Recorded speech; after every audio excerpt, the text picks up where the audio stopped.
Bonjour à tous, bienvenue dans ce JT de la paye et du social, JT de votre centre de formation M2A Consulting. Alors, on commence tout d'abord avec une actualité directement en paye concernant l'avantage en nature véhicule. Donc, un arrêté du 25 février dernier qui a été mis à jour au niveau du BOSS le 12 mars intègre les apports de ce nouvel arrêté sur l'évaluation de ces fameux avantages en nature véhicule. On distingue la notion de mise à disposition de véhicule et notamment de la date à laquelle ce véhicule a été mis à disposition. Donc ces règles d'évaluation diffèrent justement en fonction de la date à laquelle a été mis à disposition le véhicule. Donc on a dans un premier temps les véhicules qui ont été mis à disposition jusqu'au 31 janvier 2025 et dans un second temps ceux qui ont été mis à disposition à compter du 1er février. Pour les véhicules qui ont été mis à disposition à compter du 1er février, donc le pourcentage d'évaluation a été revu à la hausse, notamment pour les véhicules qui ont été loués avec option d'achat. Donc on retrouve pour les véhicules qui ont été loués avec option d'achat, dans le cadre où il n'y a pas de prise en charge de carburant de l'employeur, une évaluation forfaitaire de 50% du coût global annuel. En revanche, pour les véhicules dont la prise en charge de carburant est allouée par l'employeur, c'est-à-dire que l'employeur prend en charge à la fois les dépenses d'entretien, les dépenses d'assurance, les dépenses de location et le carburant, le coût global, en fait, au niveau du pourcentage et de l'évaluation forfaitaire, a été évalué à 67% du coût global annuel. On retrouve également des régimes dérogatoires, notamment pour l'évaluation forfaitaire de l'avantage en nature véhicule électrique, qui, je vous le rappelle, bénéficie jusqu'au 31 décembre 2027 d'un abattement forfaitaire de 50% dans la limite pour 2025 de 2000 euros. Pour rappel, le véhicule en avantage en nature, véhicule électrique, bénéficie donc d'un abattement de 50%. Et je vous invite à retourner voir la petite capsule en lien avec cette thématique sur la chaîne YouTube, les petites capsules de M2A Consulting. Une nouvelle notion de score environnemental apparaît pour l'avantage en nature véhicule. Donc à partir de février 2025, les véhicules doivent remplir une condition spécifique de score environnemental qui leur permet de bénéficier en fait du bonus écologique. Et si ce score n'est pas respecté, tout simplement il n'y a pas d'abattement de 50% concernant l'avantage en nature véhicule électrique, mais tout simplement un abattement forfaitaire, une évaluation forfaitaire classique. Une deuxième actualité en lien avec la déclaration d'emploi de travailleurs handicapés. Pour rappel, les entreprises de 20 salariés ou plus ont pour obligation de déclarer en fait et d'employer surtout 6% de leur effectif en qualité de travailleurs handicapés. Si cette condition n'est pas respectée, ils sont redevables d'une contribution financière qui est collectée par les services de l'URSSAF. Au niveau du déclaratif, comment ça se passe? Donc, jusqu'au 15 mars, l'URSSAF va transmettre tout un ensemble d'informations aux entreprises qui ont, par le biais de la DSN, au mois d'avril, la faculté de pouvoir déclarer effectivement l'effectif qui est embauché en qualité de travailleur handicapé.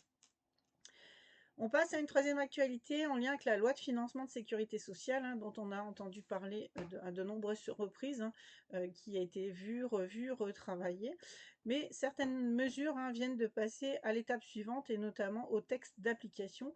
On retrouve notamment la loi qui revoit à la baisse les exonérations de cotisations salariales et de CSG-CRDS pour les apprentis qui jusqu'alors, jusqu'à 79%, n'étaient pas assujettis aux cotisations. Et donc, en fait, la loi revoit à la baisse jusqu'à hauteur de 50% le fait que les apprentis ne soient pas redevables de la CSG-CRDS et des cotisations salariales.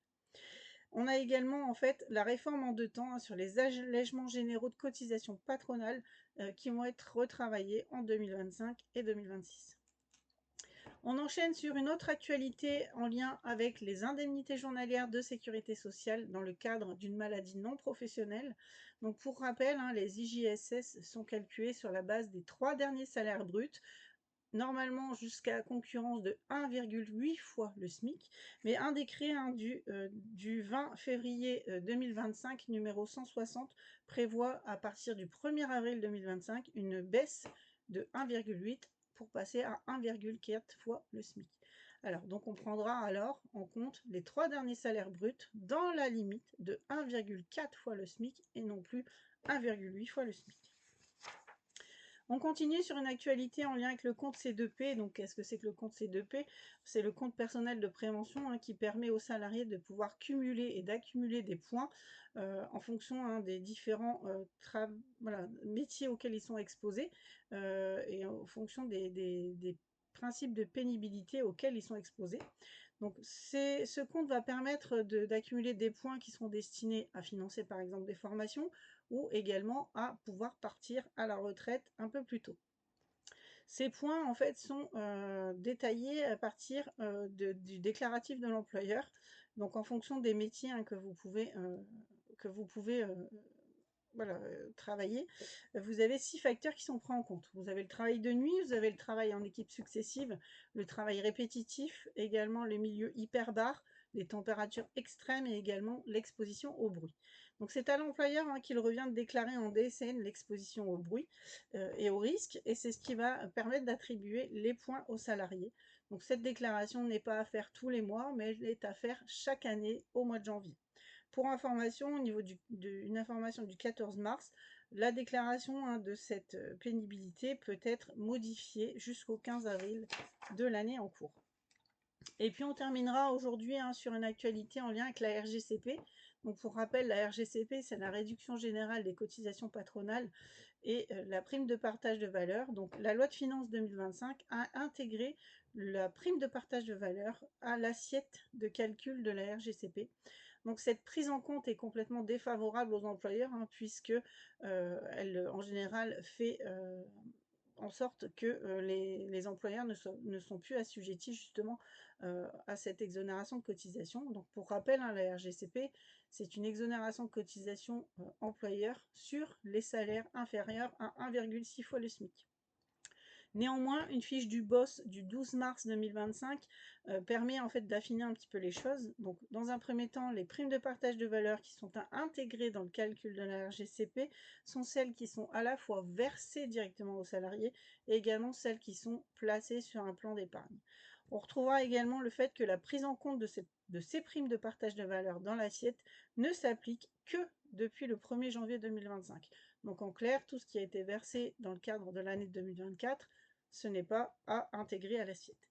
Et puis pour terminer, hein, la RGCP, ça va être le seul allègement de cotisation où on va intégrer la prime de partage de valeur.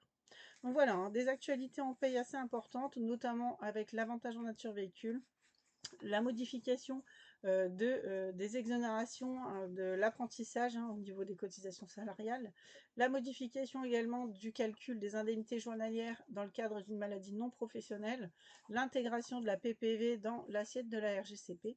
Donc voilà, je vous dis à bientôt pour un prochain épisode des petites capsules en fait de M2A Consulting.